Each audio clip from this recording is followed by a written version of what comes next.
Hey gang, thank you for joining me again today. My name's Dan. We'll get official here in just a minute.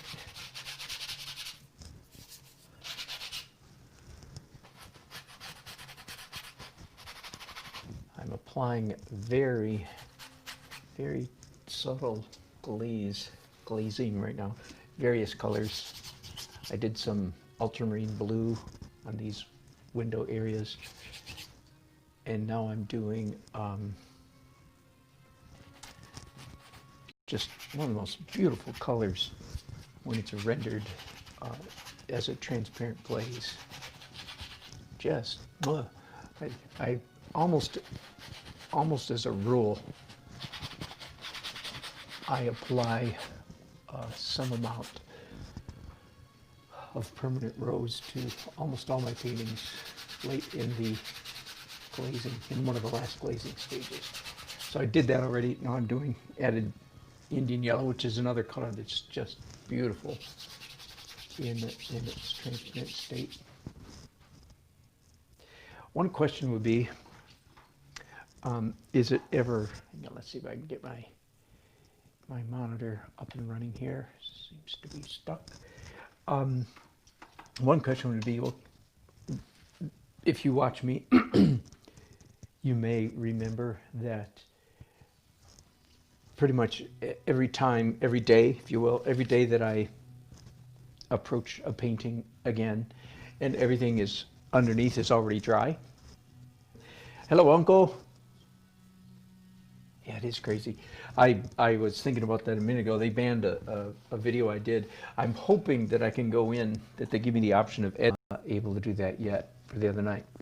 All right, let's get official. So this is Daily Art Adventure number. It was finishing touches. Oh, doggone it.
Whoops, are we on now? Here we go. Sorry about that. I'm the only one home, and that was our lawn care boy.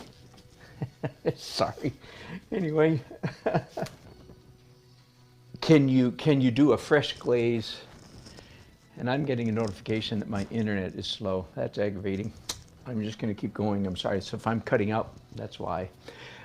Can you do a glaze every time? The answer is no, because every glaze darkens the painting, of course. And this painting is almost, it's right at that line. I don't want it to get any darker. Does that make sense?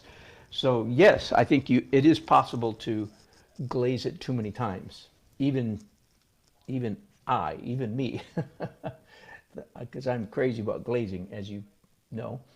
And but even that can be overdone. I'm doing a little bit of green glaze right up here. Just discovered it could be a little greener right there. All right, now let's start. So what's the difference between final tweaks and finishing touches? I haven't got a clue. I just had to call it something different from what I called it yesterday, as we can reasonably. And good question is what needs to be tweaked on this? That's a very good question. There's a very fine line between growing increasingly abstract as you get to the edges of your painting. That's a general rule, right? Generally, the paintings get, like, this is hyper-realistic, no, this is realistic, and you get, but there's a real fine line between abstract and unfinished. It is beautifully abstract, and I like it. I'm not going to do much, but just a little bit. It looks unfinished. It looks like the artist got tired and walked away. Which, if you're an artist, you know that's a real issue. We actually do that sometimes. Oh, I'm tired of this painting, and frankly, I am tired of this painting. I have 3 other paintings waiting in the wings for me to get started on, and I'm anxious to do that.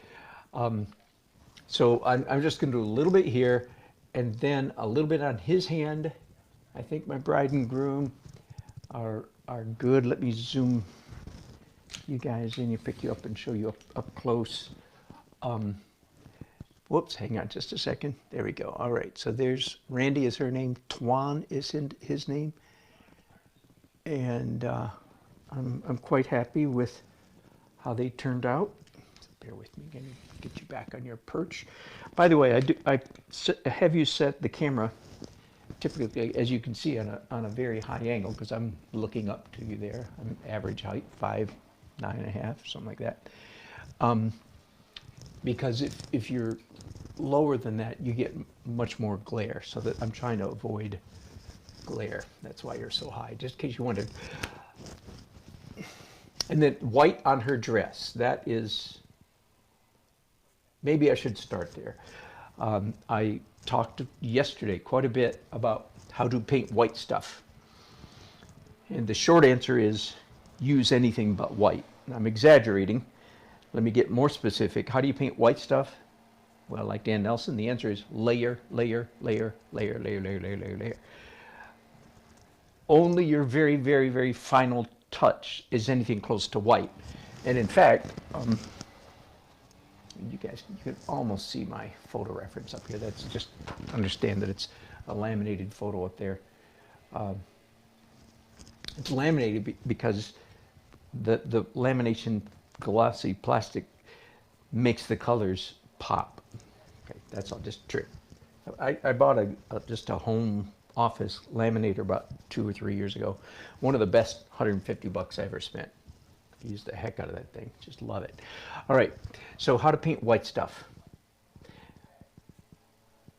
And this dress is actually not white, so it's a creamy white, but it's still missing the final pop, the final highlights. I'm not going to repeat everything I said yesterday, but right before I started the broadcast, I did do a slight blue glaze, very slight, right down here. Maybe you can see it. Yeah, you can.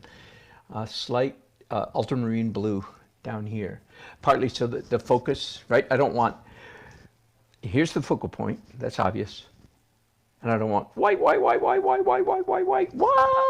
down here. I want the energy to be higher here than here. So that's why I darken that. Does that make sense? Those sound effects help you a little bit? I'm sure they do. All right, so I'm going to mix up a tiny bit of Naples yellow. Naples yellow is one of my standard. I have several videos where I give you a tour of my color of my paint palette. I just do a search for it. Not limited palette, I think, is the name of one of those. So I'm not going to give. But Naples yellow is a pale. My music has disappeared on me. Hang on a second.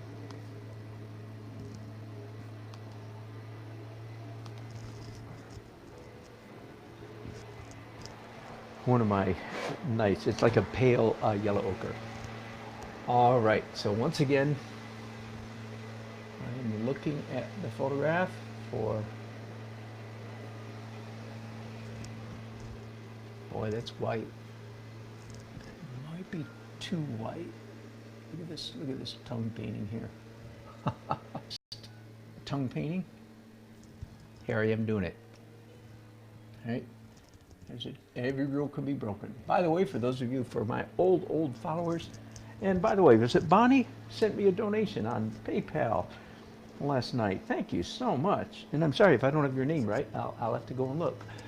Hello, Jody, and Study Point 20 from India. How fun! I will try to look at that.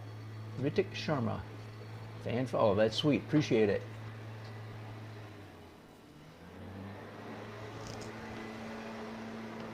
Yeah, Uncle. Good question. For a fee, I'll review your artwork. I'm not saying that's the final answer, but Uncle 60 does bring up a good point.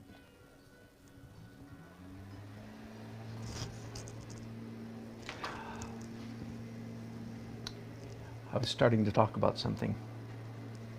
I forget what it is. Oh yeah, tongue painting. Oh yeah, that's right.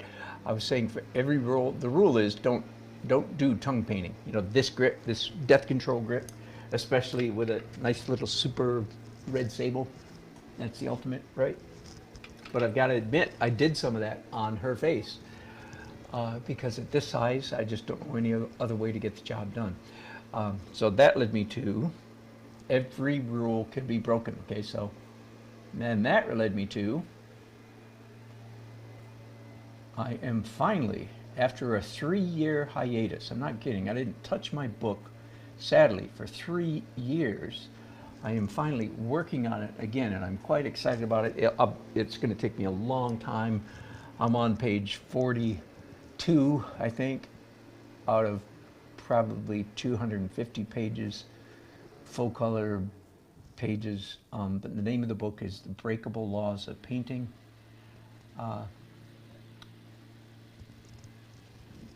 And I've been trying to make it work, and it's not working. So I'm going to darken it down one tick. I'll probably come back and do a tiny bit more in the color that I just did. But for right now, nah. It's just there's too much of a jump from what's here to what I'm putting on it. Does that make sense? It was too big of a jump. So it's having an amateurish stuck on look, like I just, anyway, that's enough.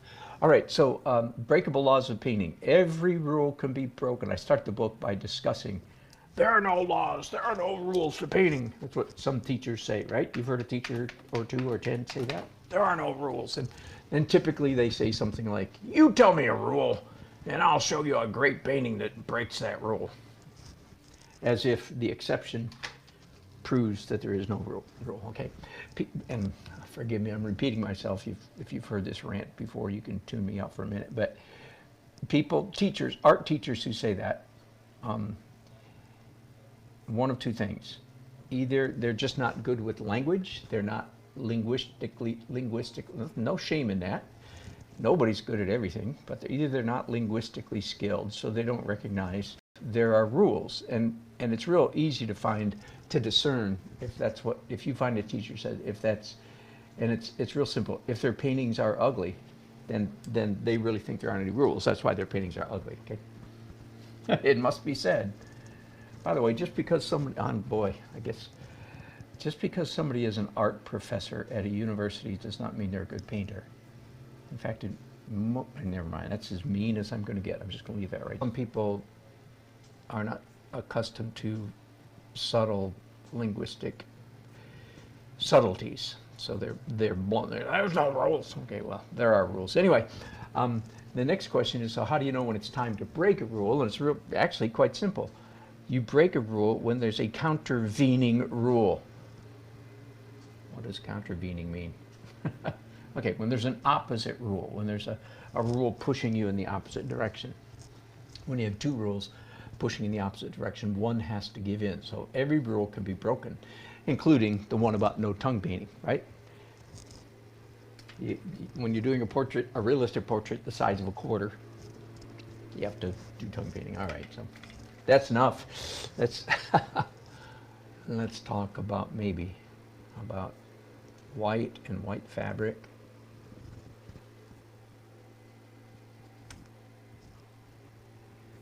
I do enjoy painting white stuff. Hey, I had a fun chat, or a fun comment from, I think the name, forgive me, I think the name was Scott, yesterday, who told me he was a two-handed painter. That was so fun to hear. That makes about 3 of them in the world I've ever heard of. So if you're a two-handed painter, please let me know. Let's start. Let's get the word out. Let's get the word out. People should be using 2 hands. All musicians use two hands. Nobody thinks anything of it. I don't know why artists feel like they got this pass. I'm exaggerating, all other skilled people use two hands. Why do artists think they can get away with not? Anyway, I'm making that sound a lot more serious than I really feel. I'm kind of playing a little bit, but I do think especially if you're a young artist, yeah, no question in my mind, you must start learning to paint with two hands. There is no excuse, in my opinion, if you're under 30. If you're under 30, you're a young artist, right? And you must, if you want to be a better artist. Hey, Uncle, thank you, buddy, for the 25 bucks. I appreciate that immensely. And I will count that toward my new camera fund, okay, which I'm hoping to be ordering a new Mevo, upgraded Mevo later this week. So hopefully the quality of my broadcast will improve slightly. And also hopefully I can start broadcasting more dependably on Facebook at the same time, which I would like, because there are a lot of people that just are never going to come over, I've learned. They are just not going to come over to YouTube.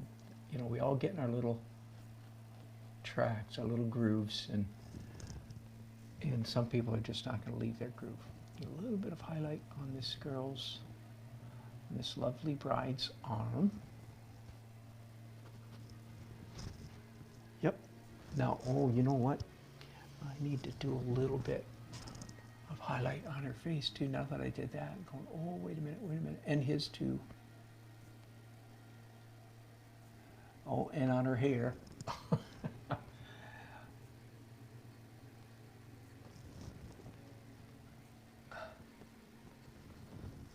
I'm almost tongue painting right now, but maybe not quite.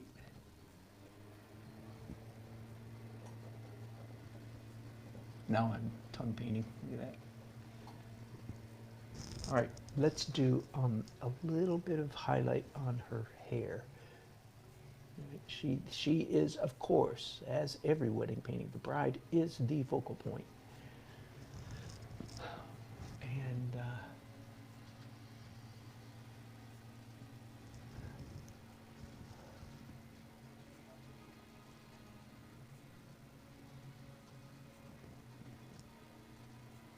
the groom is just a prop.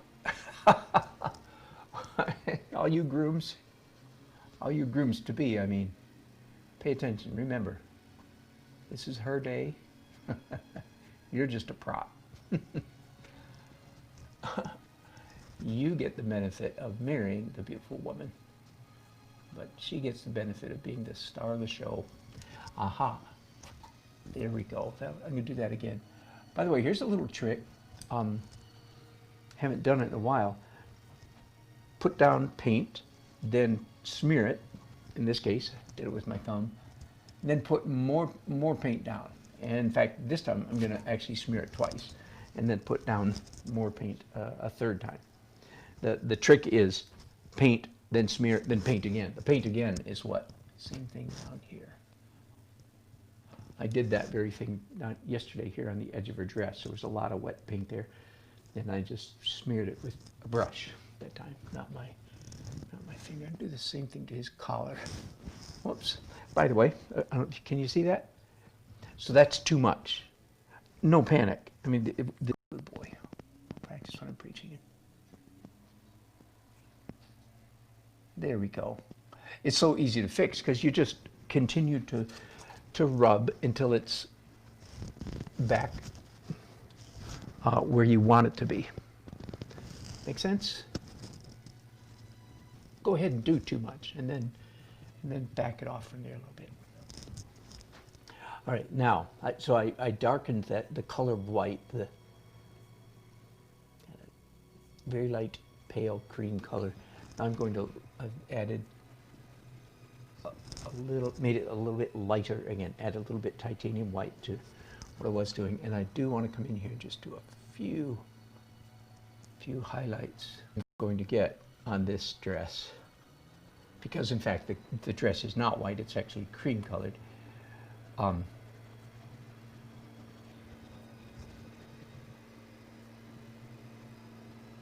And so that to finish to answering the question, how do you paint white things?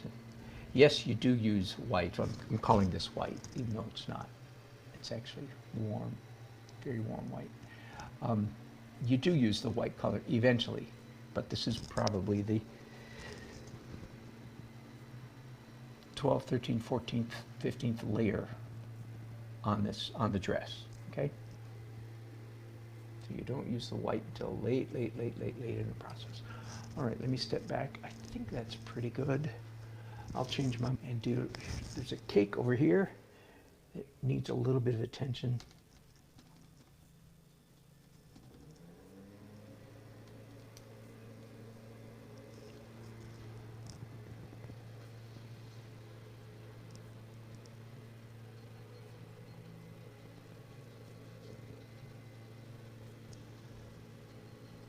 Just a little bit of highlight, not too much, just a little bit. Again, the most operative word that I have going on in my mind when I'm at this stage, many stages, but especially at this later stage, is energy. The strongest energy is right there. How much do I want way over here? And as you can see, I just added a little bit of energy right there. And that might be enough right there. Added energy by adding some light, some contrast. I guess, yeah, a little bit of hard edges as well. All of those things create energy. What creates energy? Contrast, hard edges, and color. Contrast is values, light and dark. So what essentially increases the energy of some area of a painting? More contrast, light, dark, harder edges, and more intense color. Then there is in focal points or psychological energy, and this painting is a classic example. If you're doing a landscape, a big, wide, green, grassy field. You put way in the distance a farmer and his dog, boom. Doesn't matter if it's not focal point. Suddenly, that becomes a psychological focal point, you see? So there's visual focal points and psychological focal points, and you do well to be aware of that, and remember that when you're painting. And many landscapes can be helped a great deal by adding a figure. And it's not just a figure, it's anything closely related to a human being. For instance, northern Manhattan or something, just a nice village. Stairs, right? Put a roller skate on one stair, boom, all of a sudden you've got a psychological focal point. Are you with me? Roller skate. A bag lunch, a shoe, a hat, anything. So this cake has some psychological labor at that point, but good idea to keep in mind psychological energy or psychological focal points, not just visual ones. And of course, I do a lot of wedding paintings, and I'm pretty careful to make sure that both my psychological focal points and my visual, it's usually pretty easy. I mean, come on, black suit, or in this case, dark blue suit, white dress, strong contrast. It's not too difficult to make sure you make. I took some liberty. This was a lovely venue. Started this painting 2 Sundays ago. So I'm going to do another one. Somebody said yesterday I'm supposed to do a fake version of my own painting. What's the word I'm looking for? Anyway, yeah, I'm supposed to do another painting of exactly like this, which of course it won't be exactly like. It really was beautiful. Plants everywhere, as you might expect for a garden center, and just really the architecture was lovely and so on. So of course I put them in, the bride and groom in front of the fireplace, and in this case I believe they actually did dance in front of the fireplace, so I didn't have to introduce any fiction. By the way, I'm just doing a little bit of pink flowers. Again, a little bit of energy, right? That fine line between abstract or unfinished. It felt slightly unfinished. I took the liberty, however, in my opinion, I hope Randy and Toan don't hear me say this, but the decorators, the venue made a mistake, really, truly made a mistake. If they asked me for advice, they had candles in the fireplace. They didn't like them. They had candles up here on the fireplace, and they didn't like them. Whew, don't worry about it, Randy and Toan. I got you covered. I lit the candles. Is that good? For the decades to come, everybody will forget that those candles weren't lit. They'll look at my paintings and say, "Oh, it's so lovely. They had those candles lit." That's my job. That's my job. A little bit of sparkle on these glass candle holders here. I'm going to erase. You don't see me erase very often.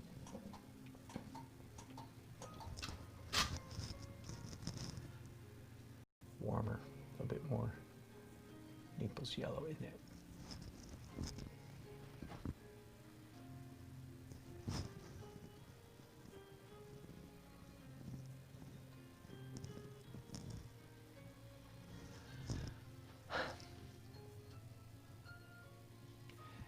One thing that I feel like I do need to correct is on both sides, the mullions, that's the name for the little skinny boards that break up a window like this, or a door in this case, these things. They look unfinished. So I've mixed up, that's too light, I think. I'm trying to mix up a neutral mid-tone dusty brown, grayish brown. Pretty much trying to match the color that's almost there. Just a few strokes. Nope, that's too chroma. A little bit more dusty in my dusty brown, a little bit more gray. I used a raw umber for that. My favorite, my go-to color killer. For anybody new that's watching, let me repeat that. Sometimes colors need to be slapped down a little bit, right? It's my favorite color of paint, tuba paint. My favorite color for slapping down a chroma is raw umber, not burnt umber. Burnt umber is actually more color intense. It's browner than raw umber. And the funny part is I actually prefer student grade raw umber, cheap raw umber, because I find I don't have to be so careful with it.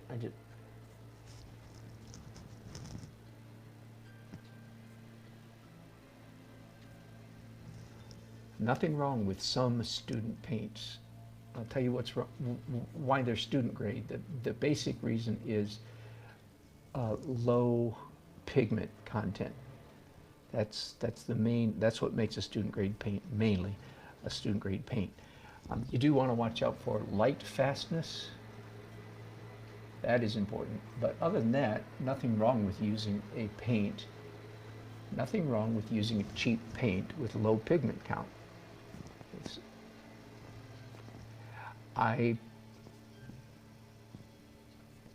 Except when I'm being a snob, I don't like snobbery. If I'm being a snob, I'm being silly with you. And it's real widespread in the professional, art teachers' brotherhood, shall we say, to despise, inexpensive brushes, inexpensive paints. It's part of the snobbery of being an artist. I think that's ridiculous. Just in my defense a little bit, when I am being a snob, I usually announce it ahead of time.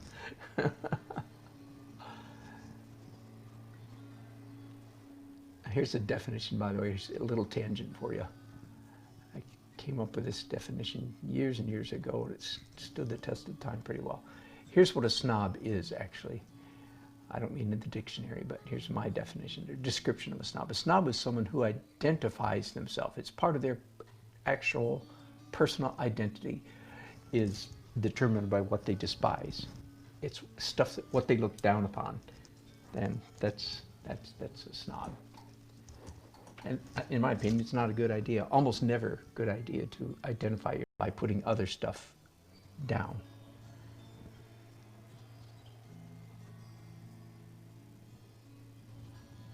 And there's been several times in my life that I've discovered myself to be a snob, and then life went better after I repented, turned around and decided, you know what, I don't need to be a snob.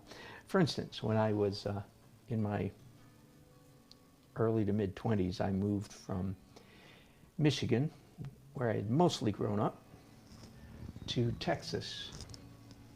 And I grew up in a very kind of a highbrow musical family, classical music mostly. And so we did not think much of country music. And country music was for hicks, hillbillies, you know, rednecks, backwoods, unintelligent people.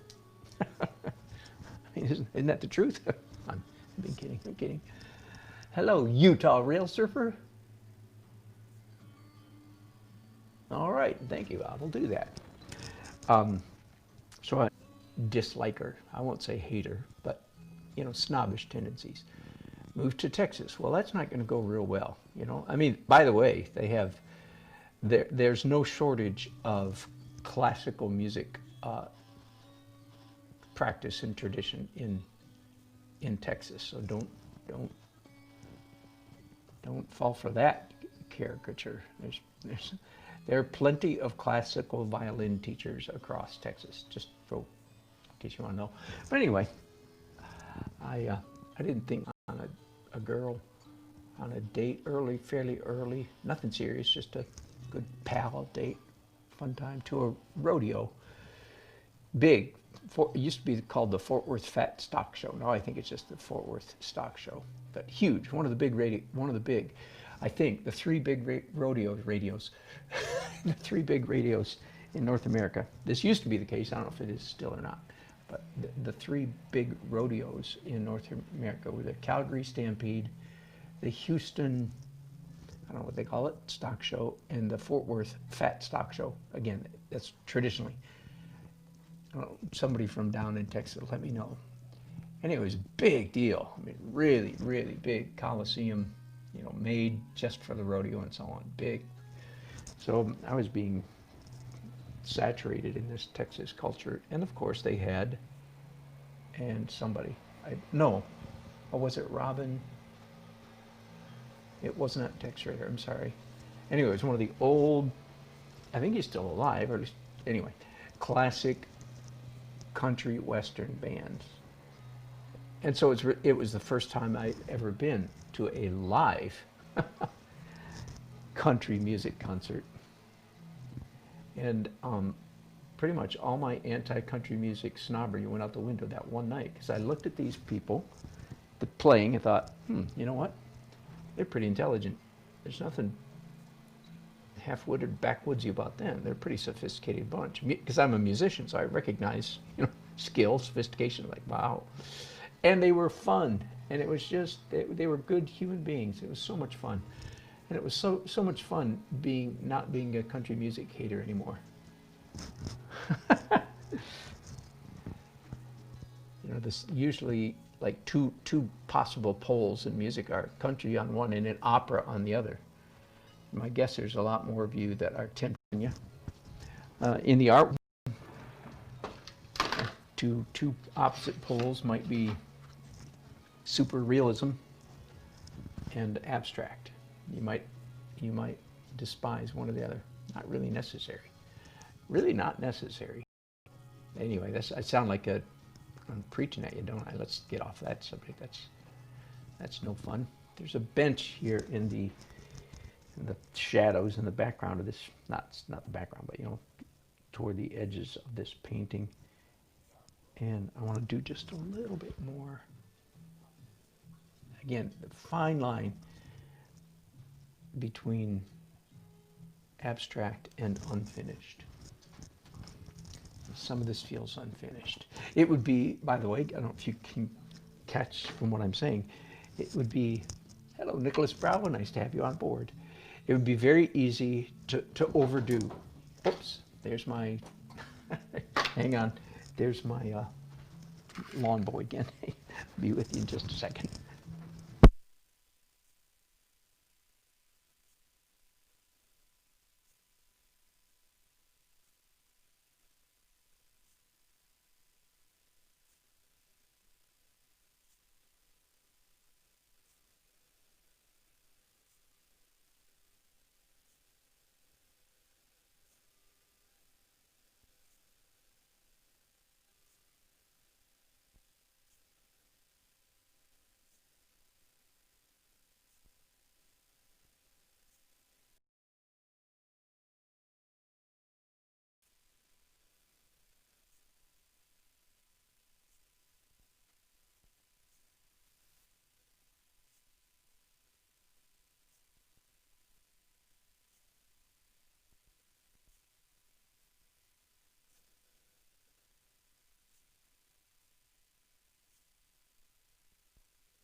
You guys.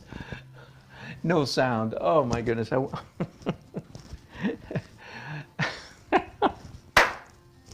Oh, and everything I said was so brilliant and funny and just encouraging.